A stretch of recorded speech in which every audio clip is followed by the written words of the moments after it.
அண்மை செய்தி தேசிய ஜனநாயக கூட்டணியின் நாடாளுமன்ற குழு தலைவராக தெரிவாகியிருக்கக்கூடிய பிரதமர் மோடி மூத்த தலைவர்களை சந்தித்து வாழ்த்து பெற்று வருகிறார். முன்னதாக பாஜக மூத்த தலைவர் அத்வானியை சந்தித்து அவரது இல்லத்தில் சந்தித்து வாழ்த்து பெற்றார்.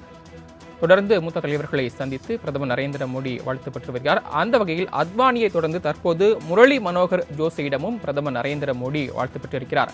அவரது இல்லத்திற்கு நேரில் சென்றிருக்கக்கூடிய பிரதமர் நரேந்திர மோடி அவருக்கு சால்வை அணிவித்து வாழ்த்து பெற்றிருக்கக்கூடிய வீடியோ காட்சி தற்போது வெளியாகி இருக்கிறது. அதனை தான் தற்போது நாம் நேரலையில் பார்த்துக் கொண்டிருக்கிறோம். தேசிய ஜனநாயக கூட்டணியின் நாடாளுமன்ற குழு தலைவராக தேர்ந்தெடுக்கப்படக்கூடிய பிரதமர் மோடி மூத்த தலைவர்களை சந்தித்து வாழ்த்து பெற்று வருகிறார். கூடுதல் விவரங்களை வழங்குவதற்காக செய்தியாளர் நந்தினி இணைப்பில் காத்திருக்கிறார்.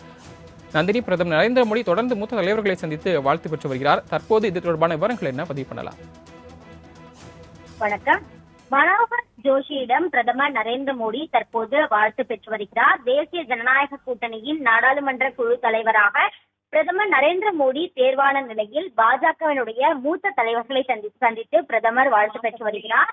இதற்கு முன்னதாக டெல்லியில் அத்வானியை சந்தித்து பிரதமர் நரேந்திர மோடி வாழ்த்து பெற்றார். அதன் தொடர்ச்சியாக தற்போது முரளி மனோகர் ஜோஷியை நேரில் சந்தித்து பூங்கொத்து வழங்கி பிரதமர் நரேந்திர மோடி வாழ்த்துக்களை பெற்று அவரிடம் பல்வேறு ஆலோசனைகளை கேட்டறிந்து வருகிறார். அந்த வகையில் தேசிய ஜனநாயக கூட்டணியின் நாடாளுமன்ற உறுப்பினர்கள் குழு கூட்டம் இன்று நடைபெற்றது. தேசிய ஜனநாயக கூட்டணி கட்சி தலைவர்களும் அதில் பங்கேற்றனர்.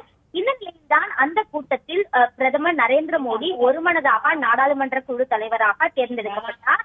இதையடுத்துதான் பாஜகவுடைய மூத்த தலைவர்களிடம் தொடர்ந்து வாழ்த்து பெற்று வரக்கூடிய பிரதமர் மோடி தற்போது முரளி மனோகர் ஜோஷியிடம் நேரில் சந்தித்து அவருக்கு பூங்கொத்து வழங்கி வாழ்த்துக்களை பெற்றுள்ளது குறிப்பிடத்தக்கது. தங்களது தகவல்களுக்கு நன்றி நந்தினி.